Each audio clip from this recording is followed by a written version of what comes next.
सीताराम, सभी को स्वागत है आपके चैनल ईसीजी लर्नोलॉजी के अंदर। आज अपन पीआर सेगमेंट के बारे में पढ़ने वाले हैं, जो अपना लास्ट सेगमेंट है।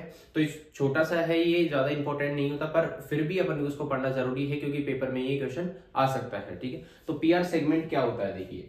तो पीआर सेगमेंट देखिए, ये आपकी पी वेव है, ये आपकी क्यू आर और एस, ये है क्यूआरएस कॉम्प्लेक्स।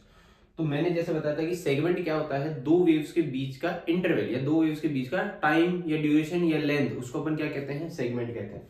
तो देखिए ये पी वेव है, ये पी वेव यहाँ पे एंड हो रही है, ठीक, पी वेव का एंड पॉइंट और क्यूआरएस कॉम्प्लेक्स का बिगिनिंग पॉइंट।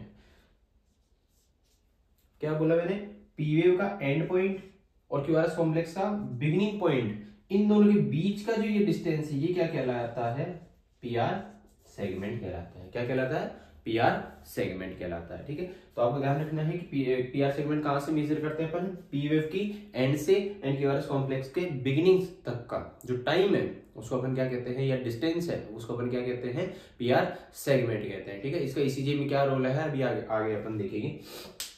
तो PR segment is a flat isoelectric line. देखिए ये क्या है, एक फ्लैट होती है और आइसोइलेक्ट्रिक लाइन होती है, बेस लाइन पे होती है और फ्लैट लाइन होती है between the end of the P wave. कहां से, पी वेव के एंड से लेके to the beginning of the QRS complex, QRS complex की बिगिनिंग तक। ये आपकी पी वेव के एंड से लेके क्यूआरएस कॉम्प्लेक्स की बिगिनिंग तक, ये जो टाइम है, ये जो डिस्टेंस है, ये क्या कहलाता है, पीआर सेगमेंट कहलाता है। ठीक है, नेक्स्ट देखिए, PR segment represent the time of electrical impulse travel from atria to ventricle specially through the AV node. अब देखिए पीआर सेगमेंट का रोल क्या है, वो यहां पे आपको समझना है। आपको पता है कि हार्ट जो है, अपना हार्ट जो है वो इलेक्ट्रिकल इंपल्सेस जनरेट करता है। ठीक है, जनरेट करने के बाद में कौन जनरेट करता है, एसए नोड जनरेट करता है। जनरेट करने के बाद में वो कहां जाती है, पूरे एट्रिया के अंदर, राइट एट्रियम के अंदर एंड लेफ्ट एट्रियम के अंदर। दोनों एट्रियास क्या होते हैं, डीपोलराइज होते हैं। डीपोलराइज होते हैं तो क्या बनती है, पी वेव। ठीक है, तो दोनों एट्रियास के डीपोलराइज होने की वजह से तो बन रही अपनी पी वेव। ठीक है, देन उसके बाद में इलेक्ट्रिकल इंपल्सेस किसके पास जाती है, अपने AV node and bundle of His, and bundle of इसके पास जाने के बाद में कहा जाती है, वेंट्रिकल के पास। वेंट्रिकल को डीपोलराइज करता है और वेंट्रिकल जब डीपोलराइज करता है तो क्या बनता है, क्यूआरएस कॉम्प्लेक्स। तो अपन क्या कह सकते हैं कि पी वेव, अपन पीआर सेगमेंट कहां से मेजर कर रहे हैं, पी वेव की एंडिंग से क्यूआरएस कॉम्प्लेक्स की बिगिनिंग तक। ठीक है, जो क्यूआरएस कॉम्प्लेक्स है वो किसको बता रहा है, वेंट्रिकुलर डीपोलराइजेशन, और पी वेव किसको बता रही है, एट्रियल डीपोलराइजेशन। तो अपन क्या कह सकते हैं कि एट्रियल डीपोलराइजेशन के एंड से लेके वेंट्रिकुलर डीपोलराइजेशन के बिगिनिंग तक का टाइम जो है, ठीक है, वो क्या कहलाता है, वो किसको रिप्रेजेंट करता है, पीआर सेगमेंट रिप्रेजेंट करता है। अब यहाँ पे आपको एक चीज समझने की है कि जब दोनों एट्रियाज जो है डीपोलराइज हो जाएंगे, कहने का मतलब जब दोनों एट्रियाज के अंदर इलेक्ट्रिकल इंपल्स से चली जाएगी तो दोनों एट्रियाज क्या होंगे, डीपोलराइज हो जाएंगे, और डीपोलराइज होने की वजह से अपनी क्या बन जाएगी, पीवी बन जाएगी। अब जो है, जो इलेक्ट्रिकल इंपल्स है किसके पास जाएगी, अपने एवी नोड और बंडल ऑफ हिस के पास। किसके पास, एवी नोड और बंडल ऑफ हिस के पास। एवी नोड और बंडल ऑफ हिस क्या करते हैं, उस इलेक्ट्रिकल इंपल्सेस को थोड़ा सा डिले करते हैं। ठीक है, एवी नोड का काम क्या होता है, इलेक्ट्रिकल इंपल्स जो एट्रिया से आ रही है उसको थोड़ा सा स्लो डाउन कर देने का काम है। ठीक है, स्लो कर देती है, मतलब यहाँ से जो इलेक्ट्रिकल इंपल्सेस आई उसको एवी नोड क्या कर देगा, थोड़ा स्लो कर देगा, और स्लो करने के बाद में वेंट्रिकल के पास भेजेगा। अब इस टाइम पे जो इलेक्ट्रिकल इंपल्स यहाँ से ट्रेवल कर रही है, ठीक है, उनमें कोई भी डिफ्लेक्शन वगैरह नहीं आएगा, उनमें क्या आएगा, टीसीजी के अंदर अपन को स्ट्रेट लाइन देखने को मिलेगी, और वही क्या कहलाती है, पीआर सेगमेंट कहलाती है।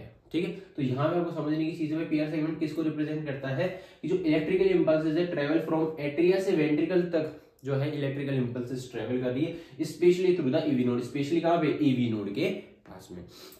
अब नेक्स्ट देखिए, पीआर सेगमेंट जो है टिपिकली फ्लैट और आइसोइलेक्ट्रिक होता है, ये लाइन अपन ने पढ़ ली है। नेक्स्ट देखिए, PR segment elevation depression indicate cardiac abnormalities. अगर किसी पेशेंट के पीआर सेगमेंट जो है वो एलिवेटेड होता है, ठीक है, अपनी जगह से ऊपर उठा हुआ है, या डिप्रेस्ड है, अपनी जगह से नीचे की तरफ है। देखिए यहाँ पे जो पीआर सेगमेंट है ये बेस लाइन पे, ठीक है, अगर किसी कंडीशन में पीआर सेगमेंट अपनी जगह से डिप्रेस्ड है, अब देखिए ये नॉर्मल लाइन यहाँ होनी चाहिए थी, बट ये अपनी जगह से डिप्रेस्ड नीचे की तरफ है, या फिर पीआर सेगमेंट जो है वो अपनी जगह से एलिवेटेड है, अपनी जगह से ऊपर उठा हुआ है। ठीक है, तो उसको एलिवेटेड बोलते हैं, जो नीचे की तरफ होता है बेस लाइन से नीचे वो डिप्रेस्ड होता है। तो पीआर सेगमेंट अगर एलिवेटेड आ रहा है, डिप्रेस्ड आ रहा है, तो किसको इंडिकेट कर रहा है कि पेशेंट के क्या है, कार्डिक एब्नॉर्मलिटीज है, हार्ट के अंदर कोई ना कोई एब्नॉर्मलिटी है। ठीक है, नेक्स्ट देखिए, PR segment indicate abnormality in the AV conduction such as AV block. अगर एवी पीआर सेगमेंट के अंदर जो है कोई एबनॉर्मलिटी आ रही है, लाइक कैसे, नॉर्मल पीआर सेगमेंट आप देखिए, ये जो पीआर सेगमेंट है, ठीक है, ये इसका, ये देखिए आप कि अभी नॉर्मल स्टेट में, ठीक है, ये कोई एलिवेटेड नहीं है, ये कोई डिप्रेस्ड नहीं है। अगर ये एलिवेटेड आए या डिप्रेस्ड आए तो किसको इंडिकेट करेगा कि इस पेशेंट के क्या है, कार्डिक एबनॉर्मलिटी है। अब वो एबनॉर्मलिटीज क्या क्या हो सकती है, जैसे कि अपनी एवी कंडक्शन भी हो सकता है, एवी कंडक्शन के अंदर ब्लॉक भी हो सकता है। कभी कभार क्या होता है, अपना जो पीआर सेगमेंट है वो प्रोलॉन्ग हो जाता है। देखिए ये पीआर सेगमेंट जो है ये थोड़ा प्रोलॉन्ग हो गया, तो वो किस कंडीशन के अंदर होता है, जब अपना एवी नोड जो है वो बिल्कुल ब्लॉक हो जाए। जैसे कि एवी नोड अगर ब्लॉक हो गया या जो इलेक्ट्रिकल इंपल्सेस ऊपर से आ रही है उसको थोड़ा डिले करेगा। अब जितना डिले करेगा वेंट्रिकल के पास लेट जाएगी। एग्जांपल देखिए, यहाँ से इलेक्ट्रिकल इंपल्सेस चालू हुई, चालू होने के बाद में दोनों एट्रियास के अंदर गई, क्या बनी, पी वेव बनी। देन उसके बाद में आपको पता है कि एवी नोड उसको थोड़ा सा स्लो डाउन कर देता है उन इलेक्ट्रिकल इंपल्सेस को, और वेंट्रिकल के पास थोड़ा लेट भेजता है, ठीक है। बट अगर एवी नोड और ज्यादा स्लो कर दे उसको, तो क्या होगा कि वेंट्रिकल के पास लेट पहुंचेगी, तो क्या होगा, क्यूआरएस कॉम्प्लेक्स थोड़ा लेट बनेगा। तो ये जो सेगमेंट है इसकी लेंथ क्या हो गई, बढ़ गई ना। तो कंडक्शन, एवी नोड की कंडक्शन के अंदर एबनॉर्मलिटी होने के कारण भी पीआर सेगमेंट के अंदर एबनॉर्मलिटी आ सकती है। नेक्स्ट देखिए, The duration of PR segment depend on the duration of P wave and impulse conduction through the AV junction।